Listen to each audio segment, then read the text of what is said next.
Several groups are preparing to protest the grand jury's decision tomorrow here in Baltimore. 11 News' Kai Reed continues our team coverage live from McKeldin Square. And Kai, was there reaction tonight?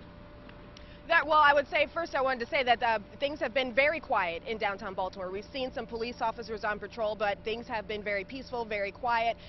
We know that they are scheduling a protest here at McKeldin Square for 4 o'clock tomorrow. I spent some time with organizers of that protest tonight, and I would describe their reaction to the decision as not surprised, but certainly disappointed.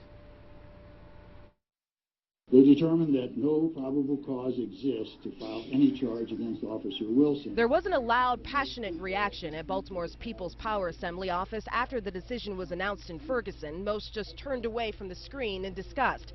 Sharon Black tried very hard to hold back tears. And while we expected that there would be no indictment, it doesn't mean that when we see it, it doesn't break our heart, anger us, and make us more, dug in terms of winning community control police right here in Baltimore. The disappointment is in this justice system that poor people are not able to get justice in this system. One of the first statements made among the group gathered in Baltimore after the announcement was, now we have to get ready to march.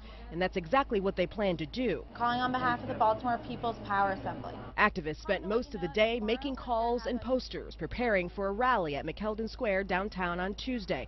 Protesters plan to meet at 4 o'clock and start marching at 5.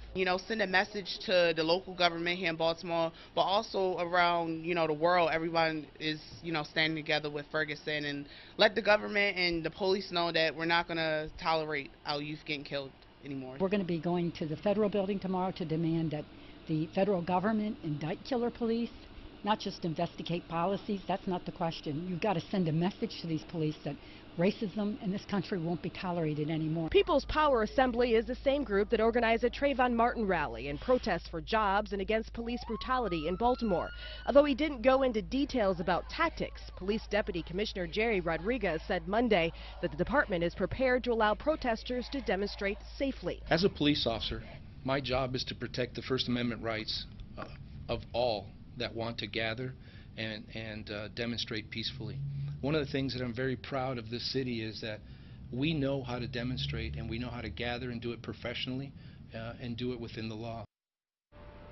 All right, in a tweet sent after the decision in Ferguson was announced, Mayor Stephanie Rawlings Blake called for a constructive dialogue and said, quote, in Baltimore, we will support the rights of residents who demonstrate in peace and ensure residents' safety in exercising their First Amendment rights. Again, that protest is scheduled for 4 o'clock tomorrow. Ralliers are expected to gather here at 4 o'clock, and the march is expected to begin at 5 o'clock. Reporting live at McKeldin Square, Kai Reed, WBAL TV 11 News.